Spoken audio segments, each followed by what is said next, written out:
네, 시청자 여러분 안녕하십니까. 박순의 경을 치다 오랜만에 인사드립니다. 박순입니다. 우리 사회의 저출산 고령화 문제가 갈수록 심각해지고 있습니다. 2017년이면 생산 인구가 감소하는 인구 절벽이 시작될 것이라는 발표가 있기도 했는데요. 그러자 정부에서는 얼마 전에 제3차 저출산 고령화 대책을 추진하겠다고 발표를 했죠. 박근혜 대통령은 2020년까지 앞으로 5년간이 저출산 고령화의 위기를 해결할 마지막 골든타임이 될 것이다 라고 강조를 하기도 했습니다. 자, 그런데 이번 발표 내용을 두고서 일각에서는 비판도 만만치 않게 나오고 있는 것 같습니다. 지난 10년간의 대책과 별 다른 게 없다. 정부가 너무 안이하게 지금 대응하고 있는 것 아니냐. 이런 내용들이었습니다. 세부 계획 발표까지는 물론 더 지켜봐야 되겠지만 일단 대책 마련과 관련해서 사회적 논의가 더욱 필요한 것은 틀림없는 사실인 것 같습니다. 오늘 박희준의 경을 치다에서 이 내용 먼저 살펴보고요. 두 번째로는 요즘 시장에 아주 핫 이슈죠. 넥슨과 NC소프트의 경영권 분쟁과 관련해서 얘기 나눠보도록 하겠습니다. 업계에서는 불필요한 소모전을 우려하고 있는데 게임 업계를 위해서라도 건강한 해결책 마련이 시급해 보입니다. 이 내용도 전문가 모시고 집중 분석해 보도록 하겠습니다. 자, 오래 기다리셨습니다. 잠시 후 이어가도록 하겠습니다. 네, 요즘 연예인 부모들의 육아 프로그램이 큰 인기를 끌고 있는데요. 그런데 텔레비전 바깥에선 정작 저출산과 고령화 문제로 씨름 중입니다. 최근 국회 예산정책처에서 2014년에서 2016년 장기 재정 전망 보고서를 냈는데요. 이 저출산과 고령화 영향으로 실질 성장률이 계속 하락하면서 2060년에는 0.8%까지 떨어질 것으로 전망했습니다. 시기별로 보면 2014에서 2020년은 평균 3.8%, 2026년에서 2030년에는 2.6%, 2041년에서 2045년에는 1.7%까지 낮아지면서 결국 2060년에는 0%대로 진입할 것이라고 보고 있는데요. 이런 추세는 정부의 재정 건전성 악화를 가속화시켜서 2014년부터 2060년까지 정부의 총 지출 증가가 총 수입 증가보다 가팔라지게 됩니다. 이에 따라 GDP 대비 통합재정 수지가 2021년에 적자로 전환되면서 2060년에는 적자폭이 11.4%, 2033년에는 국가 파산 가능성까지 있는 것으로 예상이 되고 있습니다. 이번 보고서대로라면 암담한 미래가 우리를 기다리고 있다는 건데요. 빠르게 풀려가고 있는 저출산과 고령화의 고삐를 잡을 방법은 무엇인지 지금부터 경을 쳐보도록 하겠습니다. 스튜디오 나와주세요.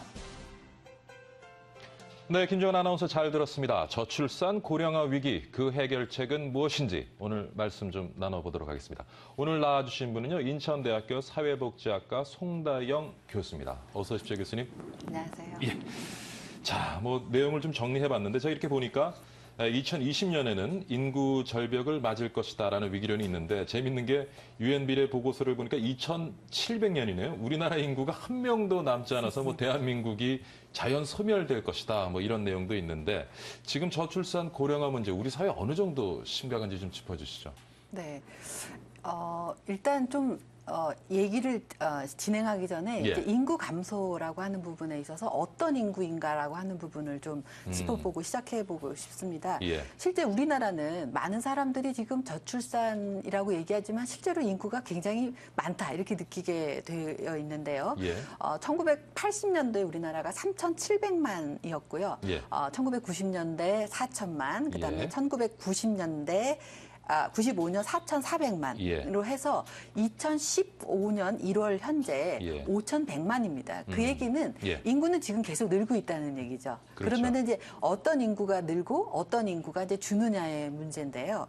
지금 우리가 이제 관심을 가지는 인구가 이제 생산 인구인 것 같습니다. 그래서 우리나라에서 이제 2001년부터 2013년에 이르기까지 연속한 그 13년 동안 계속 추이를 쫓아가 봤는데 계속 그 인구에서 초저출산 그 지표라고 볼 수 있는 1.3명을 넘어가지를 못하고 있다라고 하는 게 이제 현재 문제라고 볼 수 있고요.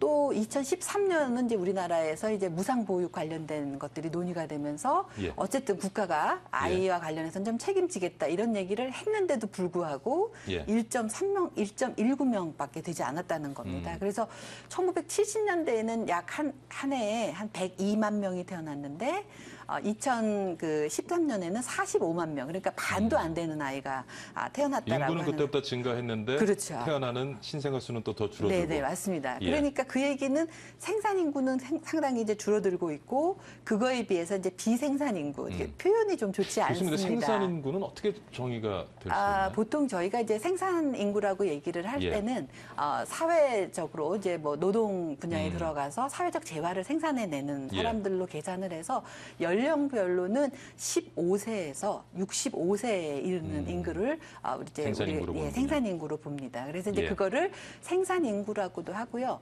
부양 인구라고도 합니다. 그래서 이제 저희가 부양 지수가 점점 이제 좋아지지 않는다는 얘기는 예. 그런 부양 인구 분의 피부양 인구, 그러니까 고령 인구나 그다음에 아동 예. 인구들이 이제 줄어든다. 이게 지금 문제라고 볼 수 있겠습니다. 그래서 이제 지금 현재 인구 감소 부분 중에서 부양이나 생산을 담당하는 인구는 줄어들고 예. 상대적으로 부양을 받아야 되는 이제 고령자들이 상당히 늘어나는데 이거에 있어서 재미있는 부분은 우리나라의 고령화 부분이 지나치게 빠르다는 겁니다. 이제 우리가 이제까지 늘 산업화가 굉장히 빠르다를 자랑했는데 그렇죠. 사실은 그거의 이면에 동시에 어떤 게 진행이 되고 있었냐면 고령화가 진행되고 있었는데 여기에 대해서는 별로 준비를 못했다는 거를 좀 얘기를 해보고 싶습니다. 그래서 대표적으로 이제 고령화 지수가 이제 인구 전체 중에서 예. 65세 이상의 인구가 7% 이상일 경우를 이제 고령화 사회, 예. 그다음에 이제 10%를 넘어가면은 고령 사회라고 얘기를 하면서 이제 그때부터 약간의 옐로우 라이트가 예, 켜지기 예. 시작하는 예. 시점인데요. 이런 것과 관련해서 보자면 이제 프랑스나 미국 같은 경우가 각각 117년, 76년 이렇게 걸렸는데 우리나라는 2000년도에 고령화 사회가 됐고요. 그 다음에 고령 사회로 진입하게 되는 시점이 언제냐면 7년으로 바로 진입이 됩니다. 그러니까 7년이 걸렸고 고령 사회로 넘어간 건 선진 2018년. 사회에서 100년 넘게 걸린 거를 우리는 18년에 이룬 거죠. 예. 그러니까 산업 구조 고도화도 상당히 빨리 이뤘지만 예. 인구와 인구 관련해서도 굉장히 컸는데 진행이 됐군요. 문제는 이 지표 자체가 사실은 발생된 것이 2000년도가 아닙니다. 그러니까 벌써 1980년대 초반, 1984년도에 예. 우리나라의 합계 출산율이 1.4명입니다. 그래서 예. 이제 그 얘기는 보통 이제 적정 인구선을 2.0명으로 2.01 정도를 잡고 있는데 예. 거기서 뚝 떨어졌죠. 그런데도 우리나라는 그때도 아직까지 2.01이 되면 현 인구가 유지된다는 수준이죠. 거죠. 부부가 네네. 이제 아이를 둘 갖는다는 예, 얘기죠. 맞습니다. 예. 네. 그런데 그 문제가 이미 1980년대 초반 84년에 발생을 했는데 근데 그때만 해도 우리 산하 제한 정책이었잖아요. 네, 맞습니다. 뭐 네네. 둘 만나 잘 예, 맞습니다. 기르자. 예, 예. 이제 이 문제가 발생했을 때 제일 좋은 것들은 출산 억제책을 출산 장려로 전환을 했어야 되는데 이 출산 장려가 2004년, 6년에 났다는 늦었군요. 거죠. 그러니까 예. 무슨 얘기냐면은 선진국에서 했었던 시간으로 계산해 보자면 약 한 30년을 잃어버린 상황이 됩니다. 그래서 우리가 만약에 그때 준비를 했더라면 예. 약 한 48년에 걸쳐서 조금 더 변화를 준비했었을 텐데 그러지 못했다는 거. 우리 정부도 이렇게 고령화가 급속하게 진행되려고는 또 예상을 제대로 못했죠. 못했을 것 같아요. 예. 사실은 고령화 자체는 노인 인구가 늘어난 부분도 있지만 급격하게 출산율이 떨어졌기 때문입니다. 이제 그 얘기는 결국 정부가 미래 사회 예측을 잘 못했다라고 하는 그렇죠. 얘기로도 볼 수 있겠습니다. 네. 자, 그래서 고령화 지금 이제 저희가 늘 생각을 할 때 지금 사회를 어떻게 진단할까 생각을 해보면 예. 홍수가 닥쳤는데 예. 막을 제방 뚝이 없다라고 하는 상황이지 않을까 큰일이네요. 그런 생각이 좀 듭니다. 예. 네. 지금 고령화 사회 얼마만큼 급속하게 진행되고 있는지 좀 살펴봤는데 네네. 아무래도 우리 지금 뭐 생산인구 얘기를 했습니다. 우리 경제에 미치는 영향 가장 우려스러울 것 같아요. 어떻습니까? 기본적으로 이제 경제 선순환이 제대로 이루어지지 않는 게 문제입니다. 이제 예. 인구 구조로 보자면 예. 말씀드렸었던 생산 부양 인구가 좀 많고 예. 그다음 이제 부양 받아야 할 인구가 좀 적은 피라미드형이 좀 이상적인데요. 그렇죠. 지금 형태는 점점 부양 인구는 줄고 예. 부양 받아야 될 노인 인구가 상당히 많아지는 겁니다. 그러니까 역피라미드형으로 지금 전환을 하면서 예. 시청자분들께서도 이제 뭐 생각해 보시겠지만 기본적으로 피라미드는 좀 안정적이지만 예. 역 피라미드는 불안정하고 곧 쓰러질 것 같은 그런 느낌을 주지 않을까 싶습니다. 그래서 이제 그런 측면에서 보자면 예. 우리나라에서는 지금 어쨌든 부양 인구가 많아져야 된다는 거는 일단 의료비, 연금 이런 부분들과 관련해서 굉장히 돈이 많이 들어가는 것들이 이제 예상이 되는데 이것들을 지탱할 만한 생산 인구가 없다는 것이 이제 현재 상황의 이제 문제일 것 같고요. 예.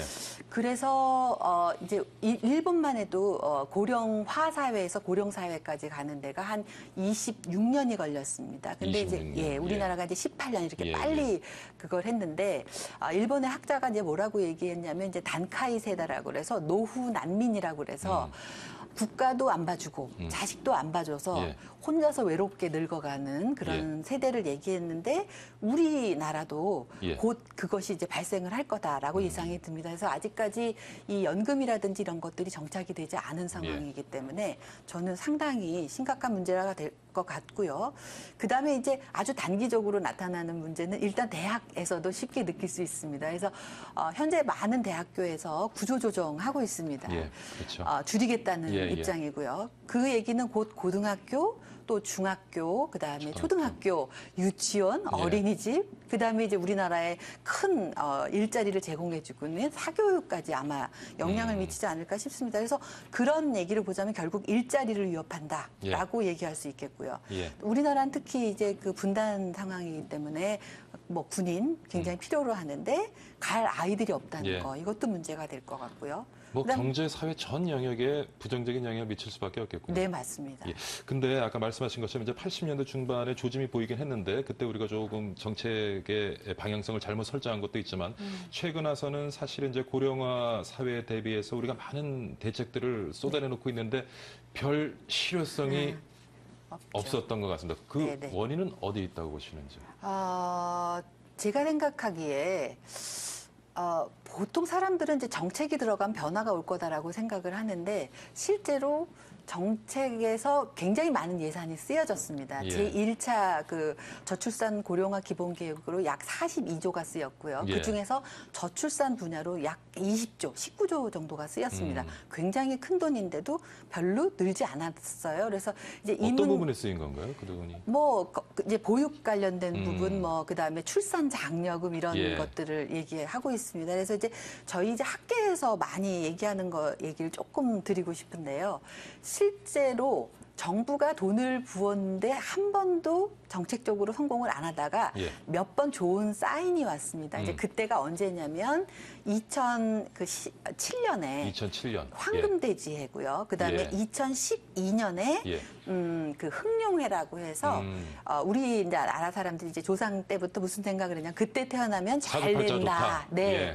그런 때 아이들을 낳습니다. 그러니까 이 얘기는 무슨 얘기냐면 많은 부모들이 예. 자식을 낳을 때는 이 자식이 나보다는 좀 낫게 살 거다라고 하는 그런 믿음을 예, 가졌을 때, 예. 그런 기대치를 가졌을 때 많이 낳는데 지금 현재 우리나라는 사실 그 지표에서 너무 많이 벗어난 것 같습니다. 아이 낳으면 맡길 데 없어서 고통스럽고 그렇죠. 아이 또 초등학교 들어가면 벌써 국제중 뭐 이런 얘기하고요. 곧 예. 대학교까지 취업 때문에 굉장히 많은 공부를 하지만 예. 실제로 취업 못하고요. 들어가 봤더니 88만 원 세대라고 얘기를 하고 또 더 하나 중요한 거는 그리고 나서 들어갔더니 예. 한 40대쯤 되니까 벌써 나가라는 얘기가 있습니다. 그러니까 이제 이 얘기는 뭐냐면 자식들 세대에 행복하지 않을 것 같다라고 예. 하는 것이 본인들이 미래에 대한 짊어져야 불안감. 될 부담도 크지만 예. 실제로 낳고 싶지 않게 하는 그런 요소이지 않을까. 그래서 저는 이 사인을 굉장히 중요하게 봐야 된다고 생각을 합니다. 그래서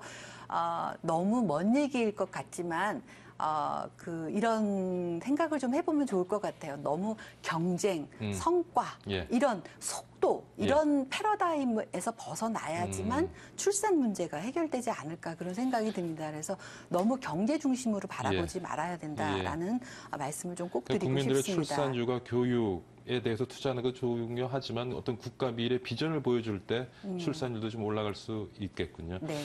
자, 그렇다면은 이번에 이제 제3차 저출산 고령화 대책이 발표가 됐는데 네네. 아직 뭐 세부적인 내용은 발표가 되지 않았습니다만은 주로 어떤 내용들을 좀 담게 될지요? 네, 일단 이제 제 3차 저출산 고령화 기본 계획은 예. 기본적으로 이제 1차, 2차가 실패했다라고 하는 것을 전제로 근간으로 하죠. 했고요. 너무 문제 중심으로 그러니까 일어난 문제에 즉각적으로 대응하는 것에서 예. 벗어나지 못했다. 좀 진단을 해보자. 뭐 이런 입장입니다. 그래서 이제 구조적 원인으로 이제 말씀을 드리는 부분이 뭐냐면은 예. 일단 우리나라의 제일 큰 문제는 만 원이다. 예. 그래서 왜 만 원을 하지 않는가를 조금 그 조사를 해봤더니 예. 사람들이 일단 혼례비가 너무 비싸고 그다음에 주거비가 안 되고 이제 일자리 문제다 이렇게 이제 접근을 해서 좀 더 근원적으로 접근하겠다라고 얘기하는데 예. 제가 보기에는 저는 1차 저출산 고령화 기본 계획보다도 더 뒤로 물러났다 이렇게 좀 생각을 합니다. 어떤 점에서 그렇게 보시는지. 네, 좀 그 말씀을 좀 드리고 싶은데요. 예. 제 3차에서 이제 만 원을 하기 위해서 혼례 문화 개선하겠다 이렇게 얘기를 했는데 예. 정말 제가 생각해도 혼례 비용 비쌉니다. 그렇지만 이거는 제가 생각하기에 고소득층이나 예. 중상층 정도에 되는 사람들이고요. 약간 보자면 상대적 박탈감의 문제일 것 같습니다. 정말 젊은이들이 혼례비 때문에 결혼을 안 할까요? 저는 그렇지 않게 생각을 합니다. 그다음에 두 번째가 이제 주거비 얘기인데요. 예. 그래서 이제 뭐 전세, 임대주택 같은 것들을 마련하겠다 이런 예. 얘기를 하는데 신혼부부를 위해서 예. 이것도 좀 듣기에는 굉장히 거북스럽합니다. 지금 이제 우리나라에서 보육료로 22만 7천 원 정도를 주는데 예. 무상보육을 하면서 지금 시작한 지 2년도 안 돼서 벌써 뭐 재정 파탄 이런 얘기들을 지금 하고 있는데요. 집이 22만 원일까요? 분명히 아닐 것 같거든요. 그럼 결국은 지을 거라고 저는 생각하고 또 필요도 합니다. 그럼 결국은 누구가 들어갈 것인가를 논의를 하게 될 거고 그렇게 된다면 결국은 기존의 복지 정책에서 나왔던 것처럼 또 굉장히 저소득층 젊은이들 아주 소수밖에 들어가지 않는다는 거죠. 출산의 문제는 정말 보편적인 젊은이의 문제지 예. 아주 가난한 뭐 청년의 문제는 아닐 거라고 생각하는데 이런 식의 접근을 한다는 건 문제일 것 같고요. 그다음에 이제 일자리 관련한 얘기도 좀 하고 예. 싶습니다.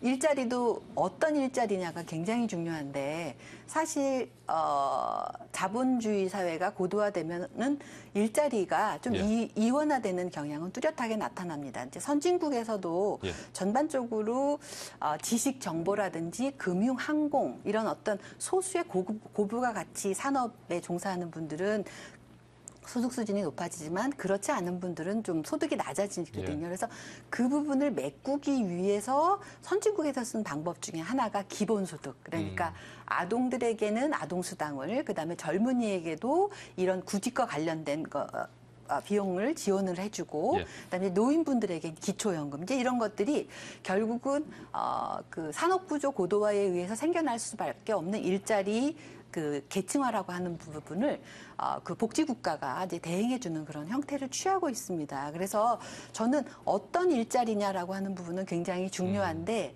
해결할 수 없다면 조금 더 선진국의 사례에 접근해야 되지 않을까 싶은데 이제 제가 아까 그럼 선진국 사례를 좀 소개를 하나 해주시죠. 우리가 좀 벤치마킹할 수 있는.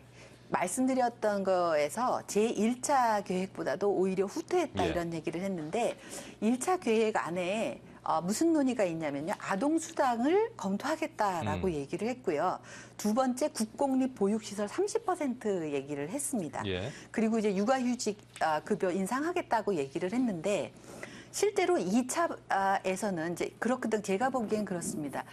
1차와 2차가 내용이 달라져서는 안 된다고 생각을 하고요. 3차도 그 연장선상이고 좀 더 좋아지는 방향으로 가야 되는데 아동수당 얘기가 쑥 들어갑니다. 그리고는 이제 그거 대신에 뭐 보육료 자유화 뭐 이런 식의 얘기들이 되면서 실제로 많은 중산층들이 접근할 수 없는 보육 얘기가 이제 얹어지는 게 2차였었고요. 이번에는 오히려 보육 정책이 실패를 하니까 그 얘기는 또 쑥 들어가고 그 만 원을 줄이기 위해서 뭐 혼례 문화 이런 식의 얘기로 이렇게 뒤로 간다는 느낌이 있습니다. 그리고 또 하나가 이제 그 국공립 보육시설 30% 하겠다. 저는 굉장히 좋은 제안이었다고 생각합니다. 그 당시 이제 조사를 해봤더니 첫 번째가 아이 왜 안 낳냐 그랬더니 양육비하고 교육비 비용 부담 때문에 못 낳는다가 거의 한 50%였어요. 뭐 자제분이 있어서 아시겠지만 저희가 보육시설에 어릴 때만 돈이 들어가지 않잖아요. 초등학교 들어가면 더 많이 들어가고 중학교, 고등학교를 거치면서 더 많이 들어갑니다. 그런데 지금 현재 우리나라는 딱 3세, 예. 5세 이렇게 제한을 하고 있습니다. 그래서 어쨌든 선진국에서도 예. 보육시설 확충이라고 하는 것들을 국공립 중심으로 하는 게 하나의 근간이었고요. 이 분들이 결합한 것이 바로 아동수당이었습니다. 그래서 예. 부끄럽게도 OECD 국가 중에서 아동수당이 없는 국가는 우리나라하고 미국밖에 없습니다. 그래서 예. 저는 이 부분은 반드시 도입해야 된다 그렇게 생각을 하고 있고요. 예. 국공립 보육시설 30% 점점 더 멀어져 가고 있습니다. 그래서 이 부분 관련해서도 국가가 정말 책임 있게 접근을 해야 되지 않을까 그렇게 생각합니다. 네, 알겠습니다. 오늘 인천대학교 사회복지학과 송다영 교수와 함께 좀 그 선진국 사례들을 살펴보면서 3차 저출산 고령화 대책의 어느 방향으로 조금 나아가야 될지 고민 함께 해봤습니다. 교수님 오늘 수고 많이, 시간이 너무 빨리 가버렸어요. 네. 예, 수고 많으셨습니다. 네, 감사합니다. 예. 자, 잠시 시황센터 다녀오고요. 전하는 말씀 듣고서 다음 토론 이어가도록 하겠습니다. 네, 시황센터입니다. 과연 우리 증시 어떤 흐름을 보이게 될지 또 이 시간을 통해서 확인해 보시길 바라겠습니다. 현재 시각 1시 한 30분여를 가고 있죠. 오후 시장이 어떻게 좀 흐름을 보이게 될지 자세한 상황을 좀 살펴보도록 하겠습니다. 먼저 코스피 지수입니다. 간밤 우리 대외 악재들, 이 대외 악재들이 좀 잦아드는 모습을 보였습니다. 그러면서 이제 투자 심리가 많이 회복된 것으로 보이는데요. 0.55% 오른 1952.23포인트 현재 가리키고 있습니다. 전거래일 대비 무려 10포인트 이상 뛰어오르는 모습입니다. 극심한 정치적 불안으로 빚어진 우크라이나와 서유럽 간의 갈등이 좀 해소될 것으로 보입니다. 우크라이나 정전 협상 소식이 들리면서 미국과 유럽 증시가 일제히 상승했고요. 그 훈풍이 우리 코스피 시장에도 그대로 이어지는 모습 보이고 있습니다. 전거래일 대비 10포인트 이상 오른 1950선에 안착한 모습이고요. 과연 한 주를 마감하는 금요일인데 1950선에 안착해서 마감할 수 있을지 끝까지 함께 지켜보시면 좋겠습니다. 수급 현황 살펴보겠습니다. 외국인하고 기관이 쌍그리 매수에 나서고 있거든요. 그 규모를 살펴보겠습니다. 각각 983억 원, 137억 원 동반 순매수를 나타내면서 우리 코스피 시장을 좀 상승 견인하고 있고요. 개인이 1,079억 원을 팔아치우면서 차익 실현에 나서고 있는 모습입니다. 자세한 종목 현황 살펴보겠습니다. 코스피 시장 시가총액 1위서부터 5위까지 흐름입니다. 보시는 바와 같이 1위서부터 5위까지 전부 빨간불 켜면서 좋은 상승 흐름을 보이고 있습니다. 삼성전자가 0.89% 오른 135만 6천 원에 거래되고 있습니다. 현대차가 2% 넘게 급등하는 모습이고요. 한국전력의 상승세가 요즘 무섭습니다. 연일 상승하면서 오늘장에서도 1.89% 오른 45,750원에 거래되고 있고 SK텔레콤이 현재 2% 넘게 오르면서 시가총액 5위 자리까지 껑충 뛰어올랐습니다. 현재 29만 5,500원에 거래되고 있습니다. 코스피 시장 살펴봤고요. 코스닥 시장의 흐름은 어떨까요? 코스닥은 0.82% 오르고 있습니다. 600선을 안착한 이후 좀 너무 많이 오른 거 아니냐? 단기 급등에 따른 우려감이 있지 않을까라는 심리 때문에 차익 실현 매물이 쏟아질 거다라는 예상이 있었거든요. 하지만 그 예상과는 달리 600선을 탈환한 이후 계속해서 고공행진하고 있습니다. 현재는 0.82% 오른 607.19포인트 가리키고 있습니다. 수급 현황 살펴보겠습니다. 기관의 매수세가 눈에 띄는데요.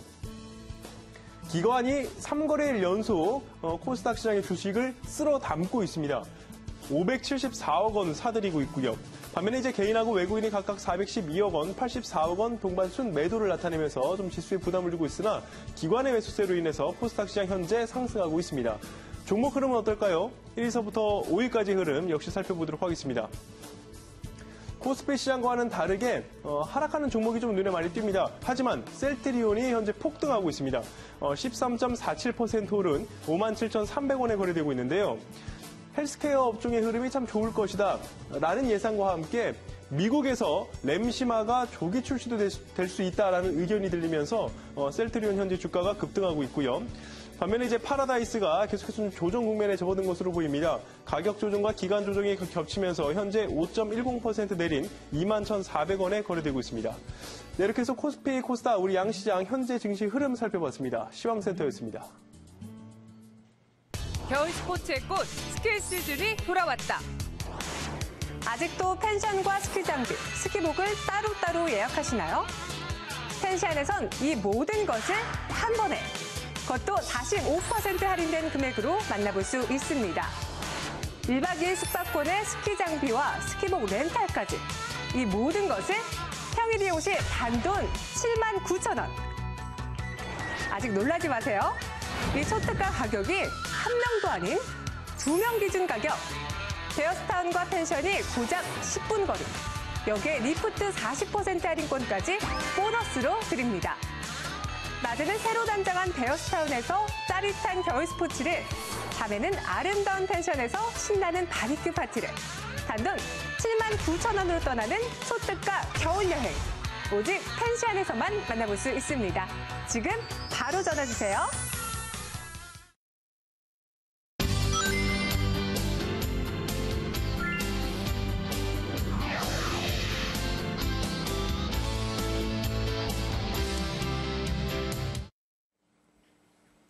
안녕하세요. 이수진입니다. 지친 일상은 뒤로 하고 잠시 떠나보는 시간, 여행 박사에게 물어보세요. 시작합니다.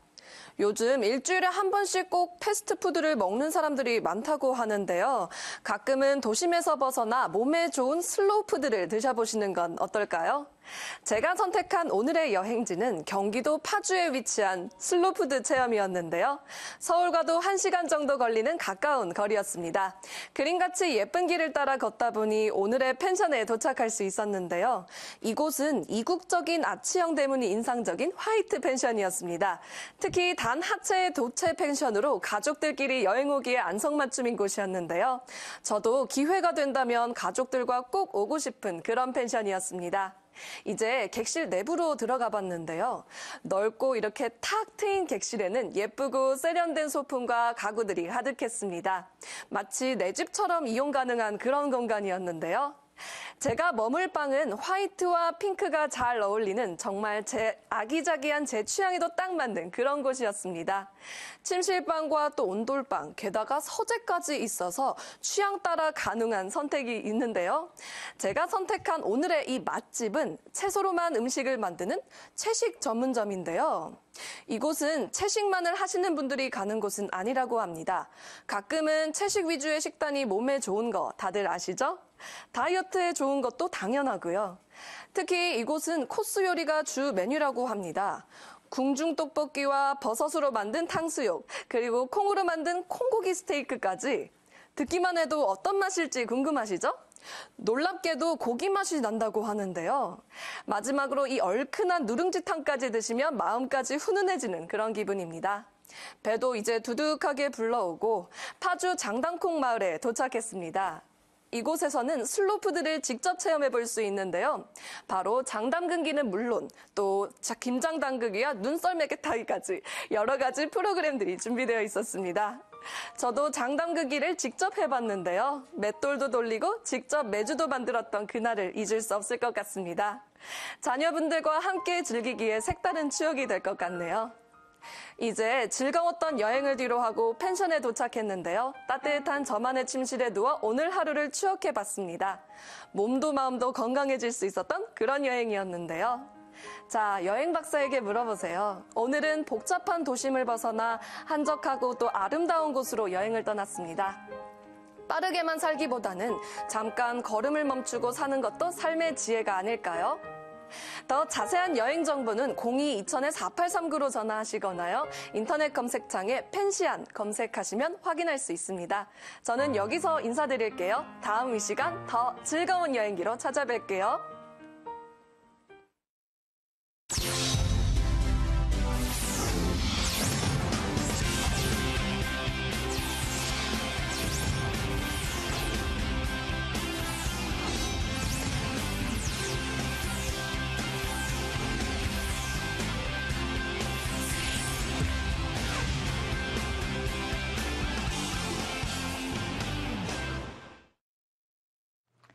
게임 업계의 양대 산맥이죠. 넥슨과 NC소프트가 아슬아슬한 게임을 벌이고 있는데요. 불붙고 있는 넥슨과 NC소프트의 경영권 분쟁, 그 과정을 함께 살펴보도록 하겠습니다. 두터운 친분을 유지했던 김정주 넥슨 대표와 김택진 NC소프트 대표 사이가 틀어진 배경은 이렇습니다. 2012년 6월 김택진 대표는 미국 게임 회사 일렉트로닉아츠 인수를 위해 김정주 대표에게 시가보다 낮은 가격으로 지분을 매각했습니다. 이에 따라 김정주 대표는 NC소프트의 주식을 14.68%를 확보하면서 최대 주주가 됐는데요. 그런데 두 사람이 추진했던 일렉트로닉아츠 인수에 실패하고 넥슨과 NC소프트가 함께 진행 중인 사업이 시너지 효과를 발휘하지 못하면서 서서히 두 사람 사이가 틀어지기 시작했습니다. 게다가 지난해 10월 넥슨이 장내 매입을 통해 NC소프트 지분 0.4%를 추가로 확보하면서 경영권 분쟁이 수면 위로 떠올랐는데요. 넥슨은 NC소프트의 주주총회를 앞두고 주주총회 목적사항에 대한 주주의안 제안, 실질 주주 명부의 열람, 등사 요청, 전자투표제 도입과 넥슨과 적극적 협업 강화, 삼성동 토지 및 건물 매각 후에 배당률 상향과 자사주 매입 및 소각, 또 김택진 대표이사 가족들의 보수 내용 및 선정 기준 공개를 요구했습니다. 이런 제안에 NC소프트는 몇 가지 항목만 수용하고 자사주 매각 요청은 거부하는 등 넥슨의 정면으로 맞섰습니다. 그런데 NC소프트가 창사 이래 최고 실적을 기록하면서 향후 실적 부진이라는 명분을 잃은 넥슨과 대주주의 반기를 든 NC소프트 간의 다툼이 새로운 국면을 맞았는데요. 어디로 튈지 모르는 넥슨과 NC소프트의 경영권 분쟁, 과연 어떤 결말을 맞게 될까요? 계속해서 경을 쳐보도록 하겠습니다. 스튜디오 나와주세요. 네, 김정은 아나운서 잘 들었습니다. 방금 들으신 것처럼 넥슨과 NC소프트의 경영권 분쟁이 점점 게임 업계의 핫 이슈로 떠오르고 있습니다. 이번엔 이와 관련된 내용 한번 살펴보도록 하죠. 이번에 나와주신 분은요, 동국대학교 국제통상학과 광노성 교수입니다. 어서 오십시오, 교수님. 안녕하세요. 네, 반갑습니다. 네, 그리고 서울여자대학교 경영학과의 김정진 교수 나오셨습니다. 안녕하십니까? 네, 안녕하세요. 예. 예, 조금 전에 내용을 추려서 살펴보긴 했습니다만은 NC소프트에 대한 넥슨의 그 경영 참여 선언, 두 분 교수님들은 어떻게 생각하시는지 모르겠습니다. 먼저 곽 교수님 어떤 생각 가지고 계시는지요? 대주주로서 당연히 참여해야 되겠죠. 왜냐하면 그동안 재무적 투자자로서 선배의 요청을 수용을 해서 싼 가격으로 8천억 사줬는데 결국 하다 보니까 다이노스라고 프로야구단 창단하고 그다음에 딴 데로 자꾸 쓰니까 그러면서 최근에 작년에는 실적이 좋았습니다만 그 전까지 형편없이 주가가 떨어지고 하니까 그러면 내 투자가 잘못된 것이 아니냐. 결국은 일렉트로닉 아츠라고 그러는 미국의 이제 비디오 게임 회사를 살려고 하는 것도 불발로 끝나면서 이제는 적어도 주주로서의 권리를 행사해야 되겠다라는 당연한 조치라고 생각을 합니다. 당연하게 보시는 거고요. 김 교수님 어떤 관점에서 보시는지? 저도 그 넥슨의 그 경영 참여 선언은 최대 주주로서 그 타당한 주장이긴 하지만요. 실제 이제 이거를 해석을 해보자면 NC소프트의 그 새로운 변화를 요구하는 시그널이라 이렇게 보고 있습니다. 왜냐하면 그 NC소프트의 그 김택진 대표가 사실 그 벤처 정신으로 이 기업을 창업한 이후에 어떤 그 리더십 철학이나 자유로운 그 조직 문화를 육성하면서 이 기업을 굉장히 그 온라인 그 최대 그 국내 업체로 키웠긴 했습니다만 이게 이제 기업의 연륜이 쌓여가고요. 조직 규모가 성장이 되다 보면 과연 그 기존의 경영 방식이나 리더십이 아직도 이 기업에 유효한 것인가라는 이제 의문이 계속 제기가 되죠. 그래서 이제 NC 입장에서는 지금 그 넥슨의 입장에서는 NC소프트의 경영진이 거의 바뀌지 않았고요. 또 오너 경영이나 가족 경영의 형태를 보이고 있기 때문에 이런 것을 좀 견제하는 입장에서 이번에 새로운 이제 경영 방식이나 리더십의 변화를 요구하고 있다라고 그렇게 보고 있습니다. 일단 두 분 다 모두 타당하게 보시는 건데 지금 NC소프트는 반발을 하고 있지 않습니까? NC소프트의 태도 어떻게 보세요? 당연하죠. 재무적 협업자로서 꼭 백기사처럼 나왔다가 갑자기 들어와서 이제 간섭하니까 기분은 나쁘겠습니다만 그러나 우리 김 교수님이 조금 전에 얘기를 하셨다시피 그걸 좋은 방향으로 해석할 필요가 있을 것 같습니다.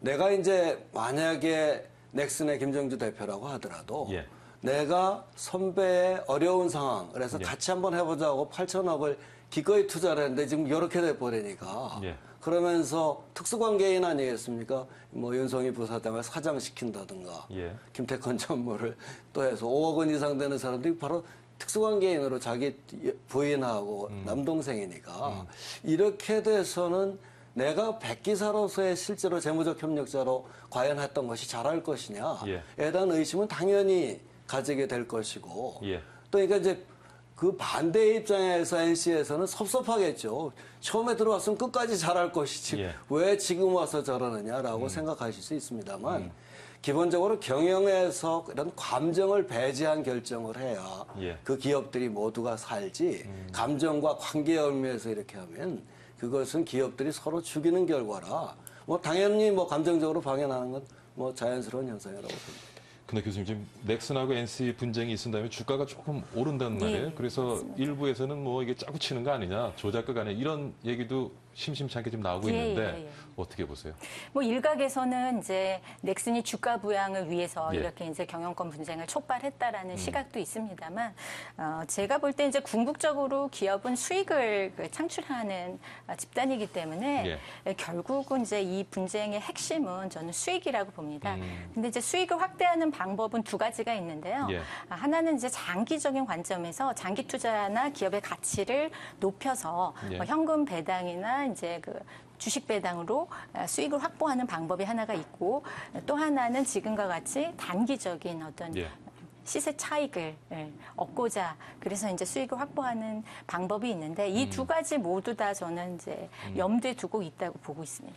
근데 이게 뭐 넥슨이 NC 경영권 참여를 선언하면서부터 주가가 올랐다는 건 시장은 긍정적으로 보고 있다는 얘기입니다. 아니죠. 그러니까 이제 우선 지금 지분 구조를 보면 넥슨이 지금 8천억 주고 산 게 지금 14.68%였다가 작년에 10월 달에 시장에서 0.4% 또 그렇죠. 매집해서 지금 15% 갖고 있단 말이죠.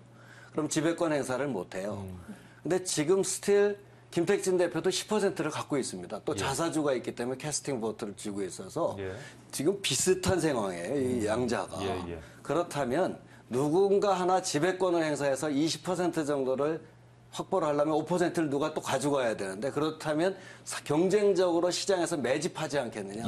지금 시중 유통 주식이 한 25% 정도 되는데 그 과정에서 매집할 때 오르면 좀 나중에 팔겠다. 매집해서 가격 오를 때. 요 잠깐의 효과입니다. 오늘 아까 조금 전에 출연하기 전에 봤더니 그렇죠.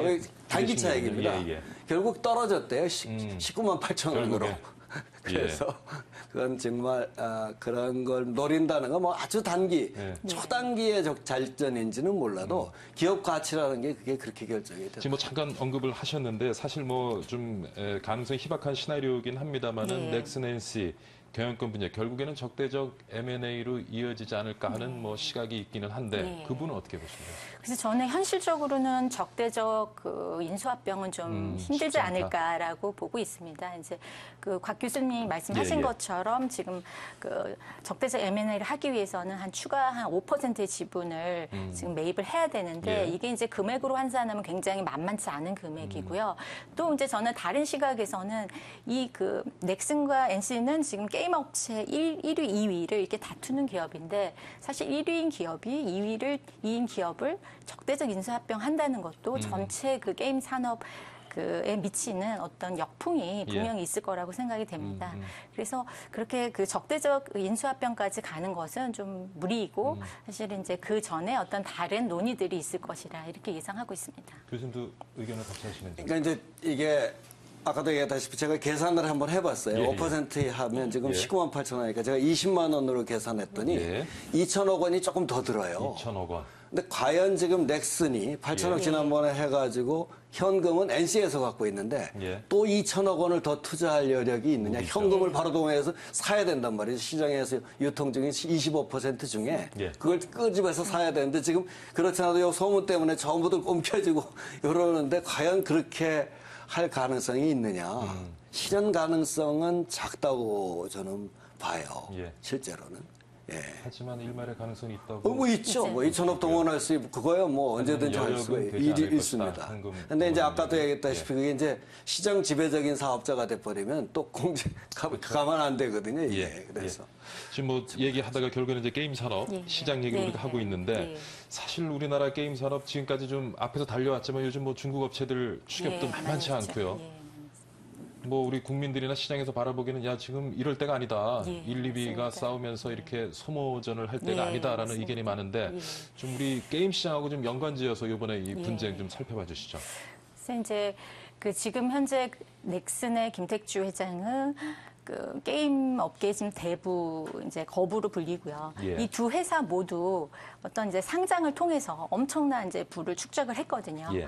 그런데 이제 지금 이 두 업체가 이런 이제 소모전적인 이제 분쟁을 벌이고 있는데 실제 엄청나게 상장을 통해서 그 부를 축적한 것을 사실은 이제 그 게임 산업을 위해서 얼마나 기여를 했느냐, 뭐 새로운 뭐 시장을 개발하거나 좀 예. 진보적인 게임을 개발하는 것이나 또는 뭐 새로운 사업에 투자하는 것은 좀 소홀했고요. 예. 사실은 이제 그런 인수합병을 통해서 이익을 극대화하는데 너무 예. 그 치중하는 것이 아니냐라는 사실 그 부정적인 그 비판을 피할 수는 없을 것 같습니다. 그래서 이것이 이제 장기화된다 그러면 두 회사뿐만 아니라 게임 전체 시장에도 예. 부정적인 영향을 줄 것이라고 보죠. 근데 교수님, 이게 결국에는 게임 시장에 많은 군소업체들이 있는데 우리가 이제 M&A를 지금까지 참 좋지 않은 시각으로 바라봤습니다만은 M&A가 잘 활용될 수 있다면은 이 게임 산업에 지금은 이제 뭐 규모는 작지만 가능성 있는 기업들이 커가고 또 새로운 게임 업체들이 생겨나고 이런 데 어떤 그 윤활유 역할을 할 수 있지 않을까 싶기도 한데요. 있죠. 우리 이제 경영 전략 이론에 보면 예. M&A를 통해서 세컨드 티어 그룹이 이제 퍼스트 클래스로 올라올 수 있고, 예. 그다음에 M&A를 통해서 이제 기존의 밸류 체인이라고 그러는 가치 사슬상에서 자기 연관된 것을 통합을 해서 트랜잭션 코스트라는 걸 줄일 수도 있고, 예. 새로운 시장에 빨리 진출할 수도 있고, 기존 기업을 설립하는 게 아니라 예. 인수하니까요. 예. 그다음 기술 획득도 할 수 있고, 이런 M&A에 여러 가지 그 장점이 있단 말이죠. 예. 근데 이제 우리 넥슨하고 그 NC소프트를 봐도 성격이 달라요. 예. NC소프트는 김택진 대표가 다중 접속 PC 게임 같은 소프트웨어 개발을 전문으로 해서 큰 거대 시나리오로 하는 리니지 같은 게임을 하는데 이제 컴페티티브 엣지라고 하는 예. 경쟁 우위가 있죠. 예, 예. 반면에 넥슨은 캐주얼 게임이란 말이죠. 블록 격파, 예. 무슨 바람의 아이들, 뭐 이러니까 양쪽이 게임이 같은 그 소프트웨어 개발 업체라고 하더라도 성격이 달라요. 하나는 전문 연구자적인, 예. 전문가적인 그 경영인이고 하나는 시장 개발. 돈 벌어가지고 넥슨은 그걸로 M&A에서 시장을 막 넓혀간 다음에 이니셜 오퍼링 해서 이제 가격 올리고 예. 이거에서 시장 중심 경영인이거든요. 이건 두 사람의 경영 스타일도 다르고 방법도 예. 다르니까 이것을 M&A라는 굳이 이렇게 인수합병뿐만 아니라 예. 전략적 제휴 형태로 끌고 나가면 지금 뭐 관계가 지금 EA 그 일렉트로닉 아츠 인수에 실패해서 지금 저렇게까지 나갔습니다만 예, 예. 요거를 전략적 제휴 형태로 끌고 나가면 양 당사자 모두가 이득을 얻는 그런 충분한 가능성이 있죠. 특히 게임 산업을 보면 예. 이게 소프트웨어 중에서 온라인 게임이 유일하게 우리나라가 경쟁력이 있는 소프트웨어 분야거든요. 근데 다행히도 고용 창출이 굉장히 높은 분야예요, 이게. 예. 그래서 이제까지 컴퓨터공학과나 아니면 무슨 뭐 전자공학과 출신들이 많이 진출해서 그래도 키워왔던 산업인데 예. 이렇지 않고 양 당사자가 붙어가지고 둘 다 망해버리면 예. 이거는 뭐 우리 경제에 미치는 영향이 심각하죠. 그래서 지금 이 문제는 단지 그냥 케이스 스터디로 이렇게 하는 것보다 예. 한국 경제에 나아갈 방향이나 지금 전환점에서 대단히 중요한 사례다. 저는 그렇게 생각을 하고 있습니다. 우리나라의 게임 산업, 교수님은 어떻게 보십니까? 뭐 이 두 큰 네. 업체들이 있습니다. 좀 새로운 네. 업체들도 자꾸 이제 시장에 진입을 하고 성장을 해가고 이렇게 네. 좀 선순환적인 예. 구조가 예. 만들어져야 될 예. 텐데. 예, 예. 뭐 지금 중국 기업들이 주로 이제 모바일 게임 위주를 이제 게임을 개발을 하면서 한국을 굉장히 추격을 하고 있는 상황이고요. 이제 NC소프트 같은 경우는 개발 위주의 전문가 경영을 했었는데 네. 주로 이제 모바일 위주가 아닌 PC 위주의 경영을 했다. 예. 그래서 이제 넥슨에서 이번에 경영 참여를 한 가장 이제 또 그 타당한 명분 중에 하나는 이런 이제 PC 위주의 개발 게임이 경쟁력이 없고 장기적으로는 이제 기업 가치를 훼손한다라는 그런 논리였거든요. 예. 그래서 이런 부분은 사실은 이제 NC소프트에서 뭔가 새로운 이제 글로벌 시장을 개척을 하거나 아니면 새로운 이제 게임 개발에 좀 더 치중을 하고 그러기 위해서는 저는 이제 오너 경영이나 가족 경영은 좀 사회적 인식이 별로 좋지 않다라고 보고요. 또 해외 그 선진 IT 기업들이 이미 창업주의 이런 창업자 경영이나 오너 경영에서 완전히 벗어나서 새로운 이제 경영 방식을 채택하고 있기 때문에 앞으로 이제 장기적으로는 그런 방향으로 가는 것이 맞다고 봅니다. 우리 저 게임 산업 시장이 나가야 될 방향을 좀 짚어주셨는데 결국에는 그럼 넥슨하고 NC 이번에 분쟁 어떤 식으로 좀 가닥이 잡힐 거라고 보세요? 글쎄 이게 앞으로 미래를 가장 참 어려운 질문 하시는데 틀릴 수도 있죠. 경제학자가 이제까지 예측한 것 중에 대부분이 틀렸다고 합니다. 근데 이제 제가 말씀을 드리면 이 결국은 절충점에서 끝나지 않겠느냐. 절충점이라고 하면 얘기를 예를 들어서 둘 다 망하는 서로들 공격해서 오케이 내가 이번에 매집할 거야. 그러면 가격만 높여서 이제 실제 가치는 떨어지는데 그럼 저쪽에서 또 가만히 안 있을 건 말이에요. 온갖 걸 당해서 둘 다 망한단 말이죠. 그런 짓은 하지 않을 것이다. 왜냐하면 기업이라는 게 자기가 창업주가 아직도 오너로 있는데 CEO로 경영진이 있으면서 둘 다 죽는 거 알면서 거기까지는 가지 않을 것 같고요.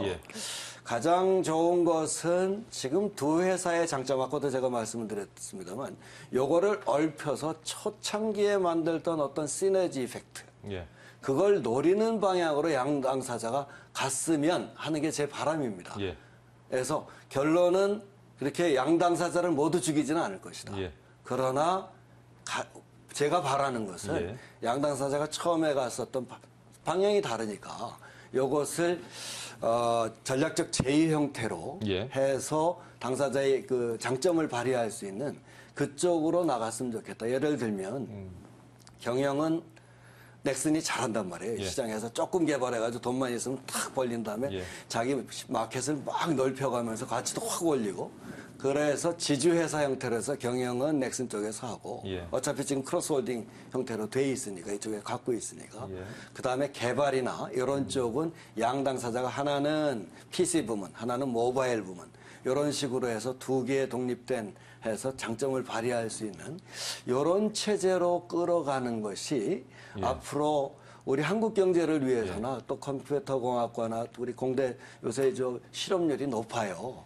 그렇게 우수한 인재를 앞으로 활용하는데 더 좋은 방향이 아닐까 저는 그렇게 그렇다면 희망합니다. 지금 분쟁이 좀 넥슨이 원하는 방향으로 실마리가 풀릴 것이다라고 왜냐하면 대주주이기 때문에 넥슨이 원하는 기본적인 것, 방의 전략을 전환해라 하는 것은 들어줘야 될 거라고 생각을 합니다.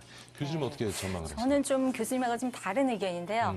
일단 그 넥슨이 전략적 제휴를 원한다면 이렇게 시끄럽게 그 언론에 공개를 하면서 일을 벌이진 않았을 거라고 봅니다. 왜냐하면 그 양사가 조용히 전략적 제휴를 통해서 얼마든지 일을 해결을 할 수 있었거든요. 근데 이렇게 지금 이게 언론에 공개되면서 경영권 분쟁이 촉발된 것은 사실은 이제 넥슨 입장에서는 그 2012년에 그 지분 투자한 수익 회수가 가장 핵심이거든요. 그래서 저는 이 문제가 해결이 되기 위해서는 NC소프트가 넥슨의 지분을 되사는 방법이 있는데 이게 가장 좀 현실적이라고 보고요.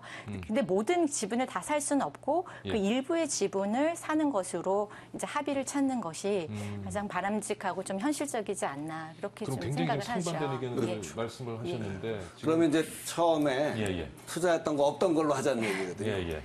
근데 이제 그때 8천억 을 투자해서 지금 돈은 누가 갖고 있냐면 NC소프트가 갖고 있어요. 근데 NC소프트가 그동안 실적이 안 좋아서 많이 썼어요.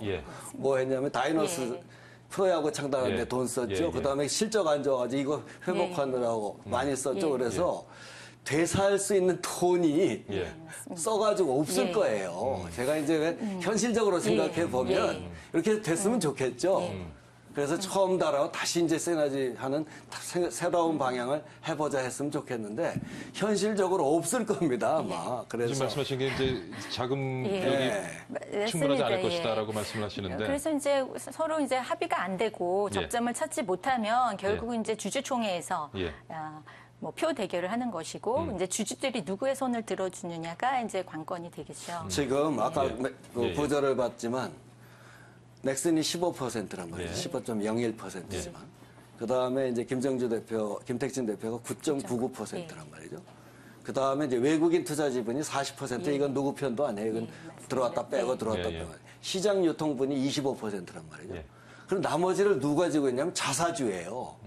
그 자사주가 캐스팅 보트가 되는 거예요. 그러니까 지금 자사주를 지고 있는 직원들이 과연 넥슨 편을 들어주냐 아니면 우리 NC소프트의 옛날식으로 지켜가느냐 그게 이제 앞으로 관건이 될 거예요. 이번 3월 11일 날인가 열리면. 지금 구조는 그렇게 돼 있습니다. 이번 분쟁이 어떻게 결론날 것인가를 제가 두 분한테 여쭤보니까 곽 교수님의 바람을 얹어가지고 말씀을 해주셨고, 근데 김 교수님은 이렇게 갈 것이다고 얘기했는데, 그렇다면은 김 교수님께서 보시는 해결 방안, 김 교수님 입장에서 이렇게 가는 것이 바람직할 것이다. 가장 이제 바람직한 것은 지금 이제 물밑 협상을 계속 진행을 하면서 양사 간에 지금 합의점을 도출을 하는 것이죠. 그래서 이걸 장기적인 어떤 소모전으로 끌고 가는 것은 어떤 기업한테도 이득은 되지 않을 거예요. 그래서 저는 어떤 형식으로든 합의를 이루어서 넥슨도 이제 이것을 이제 여러 가지 제안을 하는 것으로 알고 있고요. 또 가장 타당한 이제 이 합의점을 마련을 하는 것이라고 보죠. 지금 얘기 나누다 보니까 거의 시간이 다 되는데요. 박 교수님, 제가 30초 드릴게요. 정리 한번 해주시죠. 일단은 이런 분쟁이 어떤 상황 속에서 기업에 없을 수는 없어요. 근데 이제 이 분쟁 비용이 증가돼서 양 당사자가 모두 죽는 것보다는 각자의 차이 또는 다름의 장점을 활용해서 그것을 가치 창조적인 어떤 합의안으로 만들어가는 것. 이것이 바람직한 분쟁 해결 방안이 아닌가. 저는 그렇게 생각을 합니다. 오늘 넥슨과 NC의 경영권 분쟁에 대해서요. 동국대학교 광노선 교수 그리고 서울여대 김정진 교수 두 분 모시고 많은 고민 함께 해봤습니다. 오늘 출연 감사드리고 수고하셨습니다. 말씀 감사합니다.